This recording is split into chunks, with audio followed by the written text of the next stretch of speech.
যে নারীর হাতে 3টা তালাকের অধিকার শরীয়ত দেয় নাই, ওই নারীর হাতে বছরের পর বছর একটা দেশের অধিকার, দেশের ক্ষমতা দিয়ে রাখছেন। এই জন্যই তো স্বাধীন বাংলাদেশের অবস্থাকে জাহান্নামে পরিণত করে ছাড়ছে, জাহান্নামে পরিণত করে ছাড়ছে।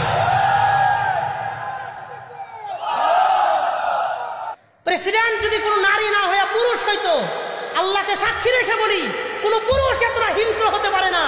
নারী যদি খারাপ হইতে থাকে, খারাপ হইতে হইতে শেখ হাসিনা হয়ে যায়, শেখ হাসিনা হয়ে যায়। আজকে আন্তর্জাতিক অপরাধ ট্রাইব্যুনালে একটা বিচার হয়েছে, শেখ হাসিনার ফাঁসির রায় দিয়েছে। আমরা দোয়া করি এই রায়টা তাড়াতাড়ি কার্যকর হোক, আমিন কোন। এই যে বিচার কার্য যিনি পরিচালনা করেছেন তাকে বলা হয় বিচারক, কথা ঠিক আছে না? যেই লোক বিচার কার্য পরিচালনা করে তাকে মালিক বলা হয় না, সে মালিক না, সে বিচারক। এই জন্যই তাকে অনেক নিয়ম কানুন মানতে হয়, নিয়মের বাইরে সে কিচ্ছু করতে পারে না, যেহেতু সে বিচারক, তার বিধিনিষেধ আছে, সীমানা আছে।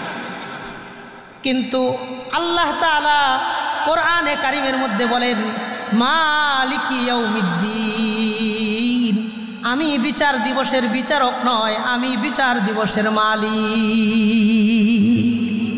আল্লাহ যদি বিচার দিবসের বিচারক হইতেন, আল্লাহ বলতেন হাকিম ইয়াউমিদ্দিন, আমি বিচার দিবসের বিচারক।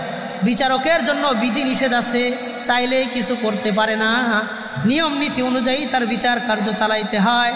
কিন্তু যিনি বিচার দিবসের মালিক হন, তার কোনো নিয়ম কানুন লাগে না, ছোট্ট ছোট্ট কারণে বড় বড় অপরাধীদেরকেও ক্ষমা করে দিতে পারেন কে? এই জন্য আল্লাহ বলেছেন মালিক ইয়াউমিদ্দিন, আমি বিচার দিবসের মালিক, আমি বিচারক না। আমার কোনো নিয়ম নীতি মানতে হবে না, তোমার ছোট্ট কোনো জিনিস আমার কাছে ভালো লাগলে তোমার জীবনের সব গুনাহ আমি আল্লাহ মাফ করে দিয়ে দিতে পারি।